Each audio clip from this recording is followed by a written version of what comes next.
করছেন, জেলে গিয়েছেন, সংসারের সবারই সেরকম স্বাচ্ছন্দ্য হয়তো ছিল না, এই বিষয় জীবনের কথা না বলতে পারো।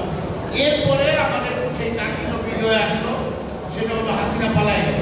হাসিনা পালায় যাওয়ার পরে আমরা একটা স্বস্তি পেয়েছি যে আমরা যারা বাইরে ছিলাম বাসা ভাড়া দিতে পারতাম না, বাড়িওয়ালা বলতো যে যাও না, আমার একদিকে ফ্যামিলি, একদিকে আমি, একদিকে সন্তান, এই যে একটা নাজেহাল অবস্থার মধ্যে থেকে আমার প্রত্যেকের কথাই আমি জানি যে আমার ম্যাক্সিমাম এই ধরনের সমস্যায় ছিলাম। আজকে আপনারা সবাই বাসায় চলে আসতে পারছি, আত্মীয় স্বজনের বিয়ে সাথে যেতে পারতেছি, কেউ কেউ নিজেরা ছেলে বিয়ে করে দিতেছে, বিয়ে দিতেছে, এইগুলো শুরু হয়েছে। সুতরাং এই একটা স্বস্তি, কিন্তু মূল লক্ষ্যে কিন্তু আমরা যাইতে পারি। মূল লক্ষ্যে যাওয়ার জন্য আমাদের একটা নির্বাচনের মধ্য দিয়ে একটা সরকার গঠন করতে হবে।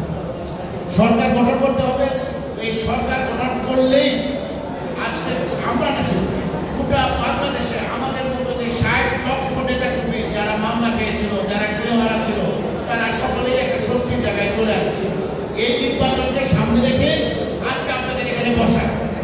এখনই সুখ দুঃখের সব কথা বললেও আমাদের লাভ নাই। আমরা তো জানি আমাদের ক্যান্ডিডেট এমপি হইলে, সরকারে গেলে, দল সরকার গঠন করলে, তখন আমাদের সুখ দুঃখের আমল আমাগুলো খুলে আমরা এর প্রতিদান বা এর বিনিময় সম্মান আমরা খবর লাভ করার জন্য নিশ্চয়ই এইভাবে থাকি।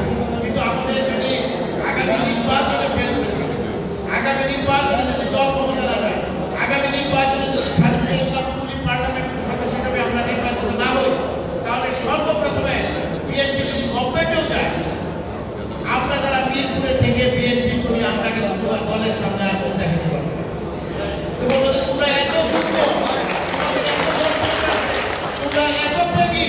আর আমি একটা প্রার্থী দিলাম, আমি একটা ফ্রেশ প্রার্থী দিলাম, যার কোনো মিরপুরের কোনো সুনাম বদনাম এগুলো কিছু নাই, জাতীয়ভাবে যার একটা ইমেজ আছে, দল কিন্তু আমাদের আমরা যখন এমপি বানায় পাঠাবো, তখন আমি যা বলতে বলবো আমার এলাকায় এমপি বানাইতেছি, আমার কিছু পাঠায় দেয়, আপনারা বলবেন আমার এলাকায় আমি পাশ করেছি, আমার কিছু, তখন অনেক কথা থাকে।